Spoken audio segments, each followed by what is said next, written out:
देखिए आज के लेक्चर में अपन बात करेंगे 5G है क्या क्या क्या इसमें नया होने वाला है और कब इसकी नीलामी हुई थी, बाकी सब चीज के बारे में बात करेंगे और कितने में नीलामी हुई, सब डिटेल में इसमें बात करेंगे। जितना डाटा हो सके अपन उतना रिकवर करने की कोशिश करेंगे और यहाँ पे समझने की कोशिश करेंगे। तो चलिए स्टार्ट करते। उससे पहले मैं आपको बताऊं, ये जो प्रोग्राम हुआ था वो IMC द्वारा हुआ था, यानी इंडियन मोबाइल कांग्रेस द्वारा ये सब कुछ हुआ था, जो कि न्यू दिल्ली में रखा गया था। अब ये प्रोग्राम 1 अक्टूबर से लेकर 4 अक्टूबर तक चलेगा, जो कि 4 दिन का प्रोग्राम है। इसमें सब चीज के डिटेल मालूम पड़ेगा कि 5G कौन कौन शहरों में आया है और क्या क्या इसमें आपको नई नई चीजें देखने को मिलेगी। देखिए इसमें अभी तो इसके प्लान्स लॉन्च नहीं किए गए 5G के, कि इसमें कौन कौन से नए प्लान्स होने वाले हैं, मगर हमको यह पता है कि 5G स्पेक्ट्रम की नीलामी जुलाई के अंदर हुई थी। अपन देखिए समझते कि नरेंद्र मोदी द्वारा इस सर्विस को लॉन्च किया गया था 1 अक्टूबर को, जो कि सबसे पहले अपने दिल्ली एयरपोर्ट पे लॉन्च किया गया। यानी दिल्ली एयरपोर्ट पे ही लॉन्च क्यों गया, क्योंकि आपको पता है कि दिल्ली अपने हिंदुस्तान का सबसे बिजी एरिया है, जहां पे लोग लाखों लोग हजारों लोग वहां पे आते जाते रहते हैं। आप भी नोटिस करोगे कि आप कहीं जुलूस में या कहीं ऐसे मेले में जाते हो जहां पे लाखों की संख्या में लोग होते हैं, तो आपका नेटवर्क ड्रॉप हो जाता है। उसमें यह होता है कि यहाँ पे अगर आपके नजदीक में कोई भी एक टावर है तो सब उस पर डिपेंड हो जाता है, वो बराबरी में सबके इंटरनेट को बांट देता है। यही 5G में अंदर ये प्रॉब्लम नहीं आएगी, क्योंकि 5G में इंटरनेट स्पीड बहुत ज्यादा हाई होगी। और वहीं पे जहां पे ये एयरपोर्ट पे यूज किया गया है, दिल्ली एयरपोर्ट पे इसको यूज किया जा रहा है अभी रिसेंटली, उधर ही इसको सबसे पहले लॉन्च भी किया गया था। तो वहां पे जो भी लोग आते जाते हैं तो ट्रैवल करते हैं, उनको ही 5G के बारे में कुछ पता चले और वो उसका एक्सपीरियंस ले पाए। अब 5G यहाँ पे किन किन कंपनियों ने लिया है, वहां पे तो सबसे पहले जियो ने लिया है, एयरटेल ने लिया है और VI यानी VI और वोडाफोन आइडिया, इन दोनों कंपनियों ने भी नीलामी ली है। साथ ही में अडानी डेटा नेटवर्क्स ने भी इसको बाय किया है। और अपन आगे बात करें यहाँ पे इसके क्या क्या फायदे होने वाले हैं। अपने इसके फायदे बात करें तो कहीं इसके फायदे भी है और नुकसान इसके 2-3 ही है, बहुत कम इसके नुकसान है। फायदे अपन सबसे पहले बात करते हैं, जो 5G तकनीक है वो अपनी जो स्पीड है, जो 4G स्पीड है, उससे 10 से 10 गुना, अब मान लीजिए 10 से 20 गुना ज्यादा स्पीड यहाँ पे हमको प्राप्त होगी। साथ में यहाँ पे स्वास्थ्य सेवाएं होगी। स्वास्थ्य में सबसे ज्यादा इसका बेनिफिट होगा कि जो रोबोट्स हो गए वो सही से अब काम कर पाएंगे। अब यहाँ पे रोबोट्स जो चीज कर पाएंगे, जैसे कोविड-19 के अंदर ज्यादा लोग वहाँ पे मरीज से ज्यादा टच नहीं हो पाते, वहीं पे अभी रोबोट्स आसानी से वो चीज कर पाएंगे और यहाँ पे अपना हाथ बटा पाएंगे। साथ में जो वीडियो कॉलिंग होगी, डॉक्टर अगर कहीं विदेश में कहीं दूर बैठा है तो वीडियो कॉलिंग में 4K क्वालिटी में एक अच्छी खासी हो जाएगी। यहाँ पे इसका फायदा होगा, जैसे कि हमको यहाँ पे चिकित्सा में क्षेत्र में भी इसका फायदा देखने के लिए मिलेगा और इलाज के अंदर भी इसका फायदा देखने को मिलेगा। अगली बार बात करें तो होटल और हॉस्पिटल के अंदर भी अपन को इसका फायदा देखने मिलेगा। मैं बता दिया कि रोबोट की मदद से यहाँ पे जो सर्विस है वो और तेज होगी। वर्चुअल रियलिटी यानी VR AR में भी यहाँ पे फायदा मिलेगा। वर्चुअल रियलिटी में क्या होगा, जब अपनी एजुकेशन होगी या कुछ भी अपनी चीज होगी तो वर्चुअल रियलिटी के अंदर ऐसा लगता है कि अपन रियलिटी में चल रहे हैं, उधर ऐसे ही एक फीलिंग होती है, जो कि सिर्फ 5G नेटवर्क ही संभव करा पाएगा अच्छी क्वालिटी के अंदर। साथ में इसमें इसकी मदद मिल पाएगी। और कृषि क्षेत्र में बात करें तो यहाँ पे ड्रोन की मदद से और रोबोट की मदद से उधर छिड़काव हो पाएगा। कृषि क्षेत्र में भी इसका बहुत ज्यादा फायदा मिलेगा किसान लोगों को। साथ ही में हम मौसम विभाग से भी इसमें जानकारी ले पाएंगे कि आने वाला मौसम कैसा है, और 5G नेटवर्क तो हमें अच्छी और सटीक जानकारी यहाँ से मिल पाएगी कि मौसम कैसा होने वाला है और किसानों को इधर नुकसान होगा या नहीं होगा, वो सब चीज यहाँ पे देख। साथ ही में शिक्षा के अंदर भी हमें क्षेत्र में इसमें बहुत ज्यादा बेनिफिट हमें मिलेगा ही मिलेगा और भी कई चीजों के अंदर में इसे देखने मिलेगा। और बात करें 5G अगर आता है तो हम ड्राइविंग यानी सेल्फ ड्राइविंग कर सकते हैं। यहाँ पे ये ड्राइविंग 5G द्वारा ही संभव हो पाएगा। सेल्फ ड्राइविंग मेट्रोज भी यहाँ पे चल पाएगी। और फायदे का बात करेंगे कि मैंने पहले बता दिया आपको, अपन एक तो वर्चुअल रियलिटी यानी VR AR में अपन बच्चे पढ़ पाएंगे, सही से एजुकेशन ले पाएंगे और जो चीज है जो एजुकेशन लेना चाहते हैं उसे सही से फील कर पाएंगे। साथ में कृषि क्षेत्र में ड्रोन के द्वारा इनका छिड़काव भी होएगा और किसानों को ज्यादा मेहनत भी नहीं करनी पाएगी। यहाँ पे रोबोट्स आ गए तो यहाँ पे हॉस्पिटल हो गया जैसे कि, और अपने होटल्स हो गए, उन्हें भी फायदा मिलेगा। साथ ही में चिकित्सा के क्षेत्र में भी यहाँ पे जो बहुत ज्यादा फायदा मिलेगा, हॉस्पिटल के अंदर हमको बहुत ज्यादा फायदा मिलेगा। बात करते हैं यहाँ पे किन किन क्षेत्रों में 5G का रोल आउट क्या है, कितने क्षेत्रों में लागू होगी। एक तो दिल्ली, मुंबई, अहमदाबाद, बेंगलुरु, चंडीगढ़, चेन्नई, गांधीनगर, गुरुग्राम, हैदराबाद, कोलकाता, जामनगर, लखनऊ एंड पुणे, ये 13 शहर है जिसके अंदर 5G अभी लॉन्च किया जाएगा। और साथ ही में आने वाले टाइम के अंदर धीरे धीरे पूरे देश के अंदर ये मार्च तक यानी अप्रैल तक 200 शहरों में लॉन्च हो चुका होगा। और सबसे ज्यादा तो जियो ने ही इधर स्पेक्ट्रम खरीदा है। अब बात करते हैं, देखिए थोड़ी अपन और थोड़ा यहाँ पे जनरल नॉलेज इकट्ठा कर लेते हैं कि चलिए यहाँ पे बात करते हैं कि अपन किस देश में कितना महंगा नेटवर्क है, कितना सस्ता नेटवर्क है और अपना भारत देश किस संख्या के अंदर आता है। तो बात करते हैं वैश्विक मोबाइल डाटा प्रोसेसिंग, जो कि एक कमेटी होती है 2022 की, इसकी रिपोर्ट के अनुसार 233 देशों के अंदर सर्वे किया गया था, तो भारत तो दुनिया भर में 5वां स्थान मिला था, यानी 5वां सबसे सस्ता नेटवर्क प्रदान करने वाला देश है। साथ ही में इजराइल सबसे सस्ता देश प्रदान करता है, इजराइल है जो कि सबसे सस्ता इंटरनेट अपन को प्रदान करता है। और बात करें और दूसरे पे वो है इटली, फिर सैन मरीनो और फिजी, फिर भारत अपना आ ही जाता है। बात करें अटलांटिक, एक दूर दराज द्वीप है, जहाँ पे आपको पता होगा सेंट हेलन नाम की जगह है, जहाँ पे सबसे महंगा इंटरनेट है, जिसकी अगर प्राइस की बात करें अपन बात करेंगे। यहाँ पे पहले बात करते हैं गीगाबाइट डाटा की कीमत कितनी है।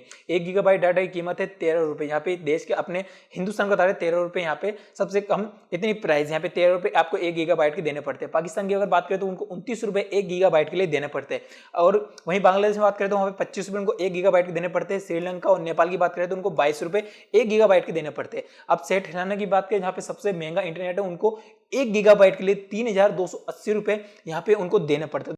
तो आप देख सकते हो दुनिया में ऐसी जगह पे जहाँ पे इतना महंगा इंटरनेट भी मिलता है, तो आप याद रख लीजिए सेठ हेलाना, जहाँ पे दुनिया का सबसे महंगा इंटरनेट मिलता है। आगे बात करते हैं अपन यहाँ पे थोड़ा डिटेल थोड़ा डाटा के बारे में अपन समझ लेते हैं। जैसे कि क्या है जियो की प्लानिंग। देखिए जियो की प्लानिंग क्या है कि जियो ने पहले तो सबसे ज्यादा इसने स्पेक्ट्रम खरीदे, सबसे ज्यादा नीलामी इसने ही लगाई है जियो ने, जो कि इसका कहना है कि दिवाली और दूसरे शहरों में जैसे मेट्रो शहरों के अंदर ये 5G को रोल आउट कर देंगे दिवाली तक। वैसे हो गया है और धीरे धीरे और भी ज्यादा शहरों में करेंगे।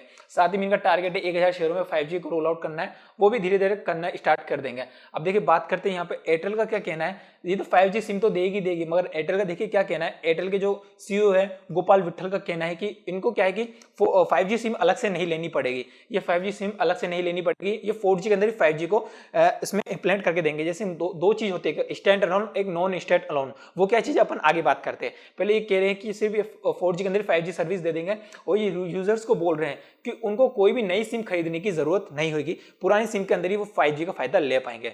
साथ ही में और चीज बात करें तो किन किन कंपनियों ने सबसे ज्यादा बोली और नीलामी लगाई थी, तो आपने बात कर ली जियो, एयरटेल, वीआई और अडानी डेटा नेटवर्क्स ने भी इधर अपनी बोली लगाई। कितने स्पेक्ट्रम कितने अंदर जाएंगे, वो सब इन कंपनियों ने बोली लगाई थी स्पेक्ट्रम के लिए। सबसे बड़ी बोली लगाने वाली जियो थे, फिर उसके बाद आती है एयरटेल, फिर आती है वोडाफोन, और साथ में फिर data networks, Adani data networks ने फिर इसने जो बचे वो इन्होंने लगा दी बोली।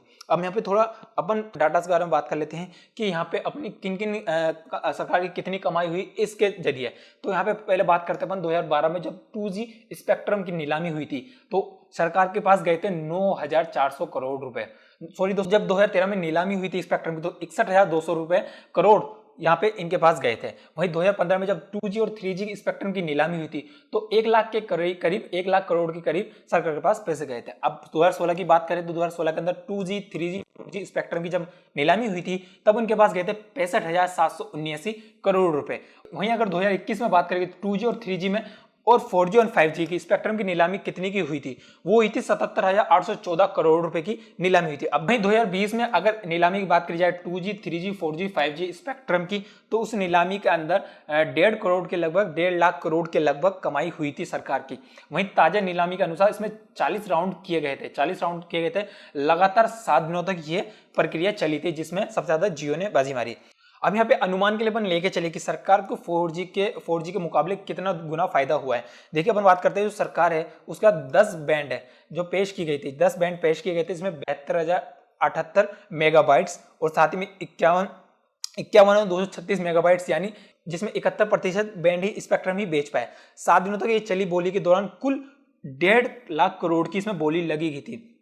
तो 1.5 लाख करोड़ की बोली लगी थी। सरकार पहले साल में स्पेक्ट्रम की मदद से वो 13,365 करोड़ रुपए के प्राप्त करेगी, यानी पहले साल के अंदर स्पेक्ट्रम से वो 13,365 करोड़ रुपए प्राप्त करेगी। वहीं 5G के स्पेक्ट्रम की नीलामी यानी राशि पिछले साल बेचे गए 77,815 रुपए के 4G स्पेक्ट्रम से लगभग दुगनी है, यानी पिछले साल उन्होंने 77,865 करोड़ रुपए की नीलामी लगाई थी और वो आज उससे दुगनी है। तो आज कितनी लगाई थी, आज ही उन्होंने लगाई थी, कहते 1.5 करोड़ रुपए की नीलामी लगी थी इस बार। और जब इन्होंने ये 2010 में 3G को नीलामी ली थी तो वो सिर्फ 50,000 करोड़ की हुई थी। और आप देख सकते हो उससे 3 गुना ये आज की जो नीलामी है वो लगी गई थी। इस बार की जो नीलामी 3 गुना है उस टाइम से। तो अपन बात करते हैं कि किस कंपनी ने कितने नीलामी लगाई, कितने पैसे कंपनी ने दिए अपनी इस चीज को करने के लिए। देखिए 5G स्पेक्ट्रम के लिए नीलामी ने रिलायंस जियो ने 88,078 करोड़ रुपए की नीलामी लगाई। अब एयरटेल की बात करें तो 43,084 करोड़ की उन्होंने नीलामी लगाई, इतने पैसे उन्होंने दिए।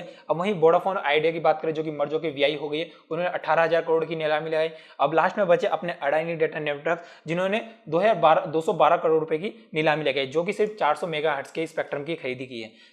अब यहाँ पे देखिए बात करते हैं stand alone non stand alone है क्या। अपन ऊपर समझ लेते, ज्यादा डीपली नहीं जाएंगे, इतना समझ जाएंगे कि हमको समझ में आ जाए कि स्टैंड अलोन 5G और नॉन स्टैंड अलोन 5G आपने सुन ही लिया होगा कि क्या क्या होता है। देखिए अपन बात करते हैं जो कि कंपनी बोल रही है आपको नॉन स्टैंडअलोन 5G, यानी आपको 4G के अंदर ही वो 5G की सुविधा दे देंगे। और स्टैंडअलोन के लिए क्या करना पड़ेगा, आपको एक तो 5G सिम तो लेना ही पड़ेगा, साथ में आपको 5G फोन भी लेना पड़ेगा, जिसमें की मदद से आप अच्छा इंटरनेट सुविधा उपलब्ध कर पाओ, जिसकी प्राइस भी बहुत ज्यादा हाई होगी। और इसमें आपकी प्राइस थोड़ी बहुत शायद कम हो सकती है अगर आने वाला टाइम होगा तो, वरना ये उस प्राइस के अंदर शायद ये दे सकते हैं। मगर आजकल अभी क्या हो रहा है कि अभी आपको 4G के अंदर ही आप जिस शहर में जाओगे जहां पे आपको 5G की सुविधा मिल रही है, आपको 4G में 5G देखने के लिए मिल रहा है।